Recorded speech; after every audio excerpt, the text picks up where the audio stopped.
Introduction to the skeletal system. We're going to start with the 5 functions of the skeletal system.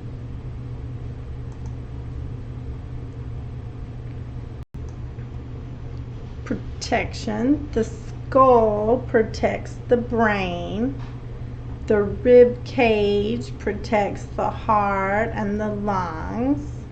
So one of the functions of the skeletal system is protection. Also, it is a skeleton, so it's going to provide support to all of the other tissues and organs. It's going to be your support, your skeleton. It also allows for movement because of the joints. So the bone acts as the lever and the joint is the fulcrum. So because of the joint, the muscle pulls on the bone and the joint allows for the movement. So the bone is the lever and the joint is the fulcrum. Another function of the skeletal system is storage. Inside of the bone, we store a number of calcium salts. The main calcium salt, calcium phosphate, okay, but there's some other calcium salts, and also we store fat, which is called yellow bone marrow, within the medullary cavity of the long bone. So this diagram is a long bone, and long bones have this medullary cavity, a space, like a hollow space, except for it's not hollow. Inside of the medullary cavity is yellow bone marrow or fat. A 5th function of the skeletal system is hemopoiesis or hematopoiesis, and that is the formation of the blood cells. The red blood cells, the white blood cells, the platelets. So the blood cells found in blood are made in the spongy bone. It is made in the red bone marrow, which is found in the spaces of the spongy bone. So that is one of the functions of the skeletal system, is to actually produce the blood cells, the red blood cells, the white blood cells, and the platelets. The anatomy that I want you to know for the first test, I do want you to know the name pretty much of all the bones. So just the name of the bone, okay? And in the skull, very few parts of the skull, like 2 bones in the skull. But the skull cap is called the calvarium, and I want you to know that. The calvarium or skull cap, has to be removed from the skull using a bone saw. So you actually have to saw this thing off when performing an autopsy or maybe some brain surgeries. But this has been removed using a bone saw. So this is a skull cap or calvarium. Calvarium is what I want you to know the name of it. Okay, who remembers from another video, I think it was the terminology video, the name, or maybe it was the member, I don't know, one of the videos, you need to know the name of this hole right here, the large hole in the skull. Who remembers the name of that? I want you to know that for this first test. So this is the foramen magnum, or you could say foramen magnum. And it was on when I was teaching you the cranial cavity and the vertebral cavity, because this structure separates the cranial cavity from the vertebral cavity. Okay, so in the skull, all we need to know are these 2 bones, the upper jaw and the lower jaw. So the upper jaw is the maxilla and the lower jaw is the mandible. I also want you to be able to identify the hyoid. The hyoid is a floating bone in your neck. It makes up part of your larynx or voice box. The sternum, the clavicle, which is your collarbone, and your ribs. So the hyoid is here. It's in your neck. It is a floating bone here in your neck, and it is part of the larynx or voice box, commonly referred to as voice box. The skeleton is divided into axial skeleton and everything else appendicular skeleton. So the axial skeleton is everything on your axis. That is going to be the skull, the vertebra, the hyoid, sternum, and ribs. Sternum, also referred to as like your breastplate. It's a sternum. So for the vertebra, we need to know that they are divided into regions. So in the neck, we have the cervical vertebra. There are 7 cervical vertebrae. And then in the thoracic region, we have the thoracic vertebra, and there are 12 thoracic vertebrae that articulate with 12 pairs of ribs. And then we have the lumbar vertebra, and here in the lower back, and there are 5 lumbar vertebrae. And then the sacrum is 5 fused vertebrae. And then here we have the coccyx vertebra. The coccyx, there are 3 to 5. Some people have 3, some people have 4, some people have 5. And some people are born with coccyx vertebra, but because they live their entire life in a wheelchair, the coccyx, if they were born with those vertebrae, but sometimes they get like reabsorbed because they sit their entire life and they're not in use, and they kind of get like reabsorbed by the body. Also on this picture, you can see the scapula, which are your shoulder blades. These kind of like your wings back here, the scapula.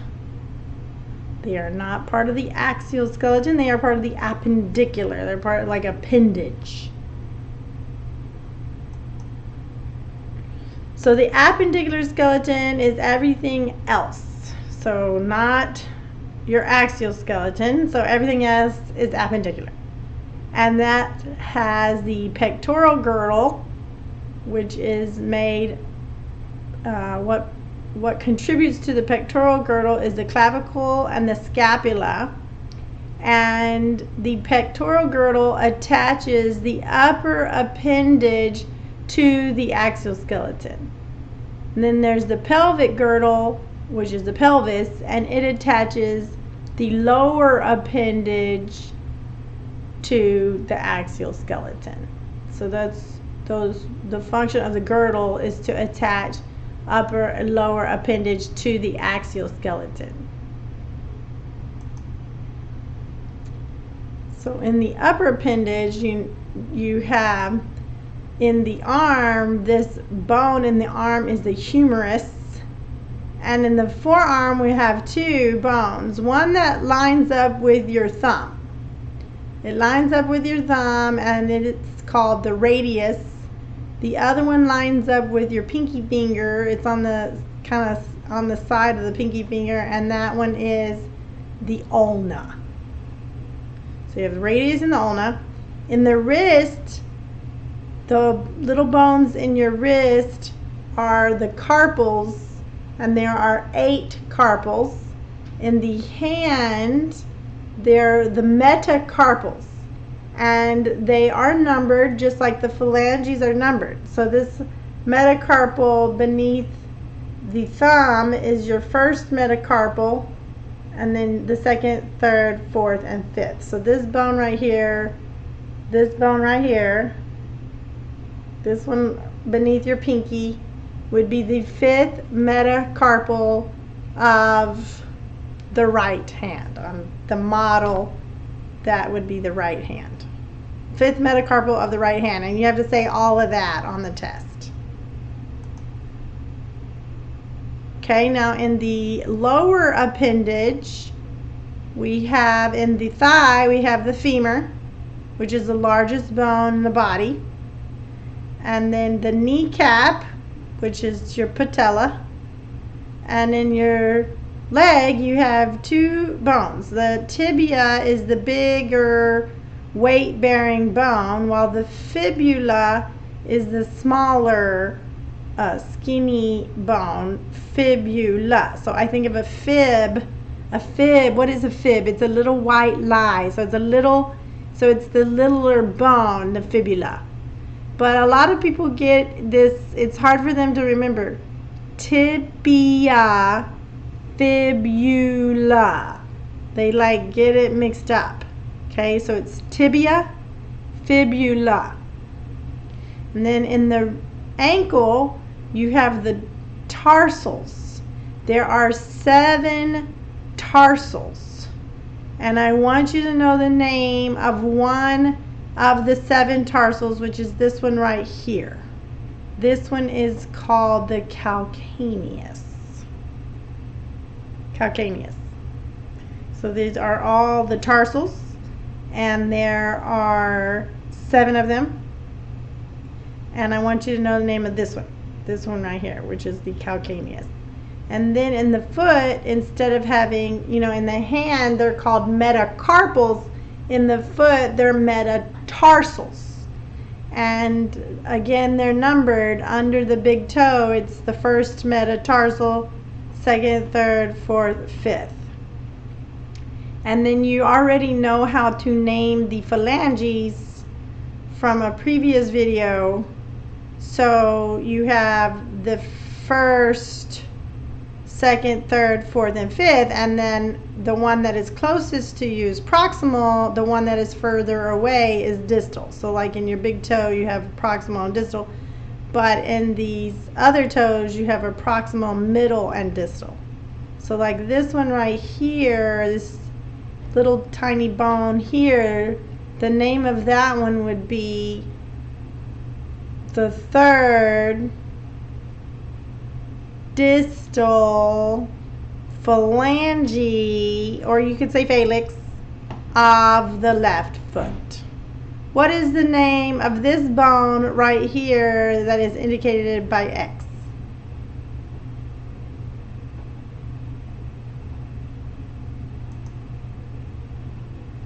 Okay, let's review.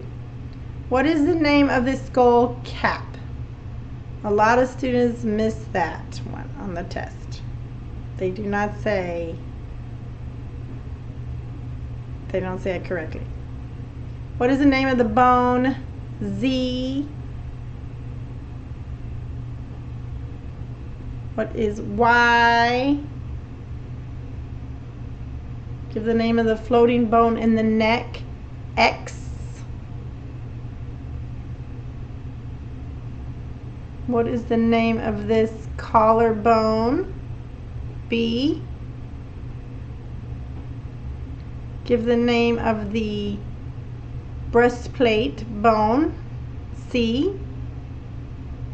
And give the name of the bone, D.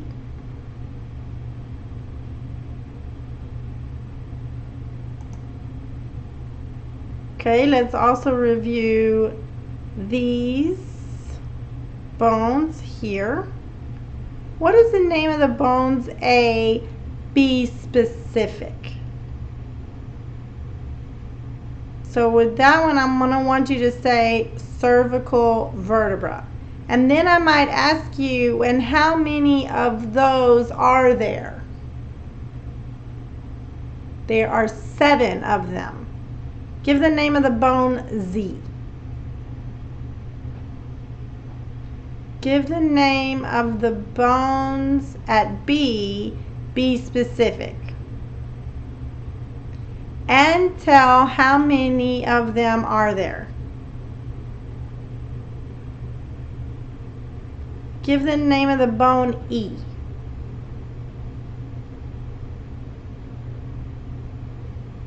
Give the names of the bones at Y, be specific, and tell how many of them are there.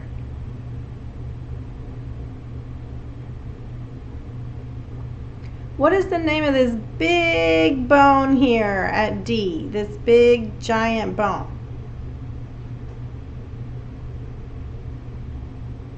So all of this right here is the pelvis. All of this is the pelvis.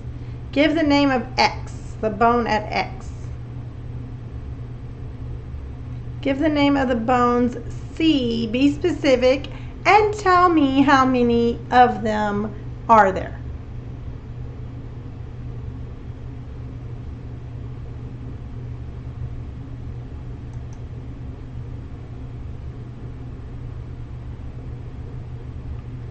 The artist of this drawing, Versailles, he drew these and named these back in 1543, and let me tell you, not a lot has changed.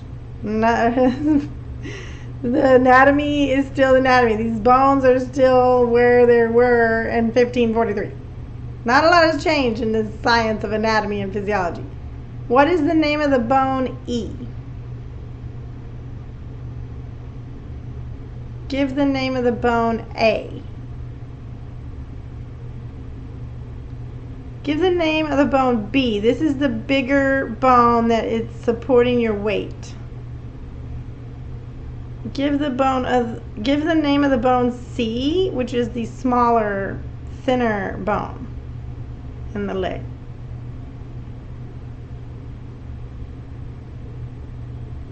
Give the name of this bone D. This one is your heel bone. Give the name of that bone D.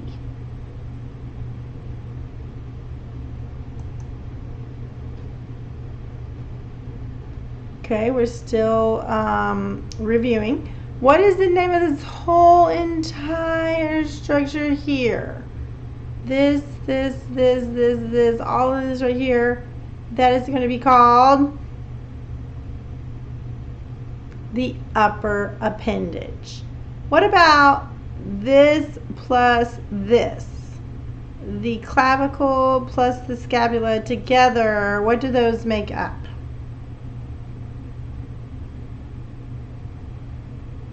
They form the pectoral girdle. Give the name of the bone A. Give the name of the bone B. That one is lining up with the pinky finger. Give the name of the bone C. It's lining up over here with your thumb. And give the name of the bones D, indicated by D, and tell how many of them are there. How many of these are there?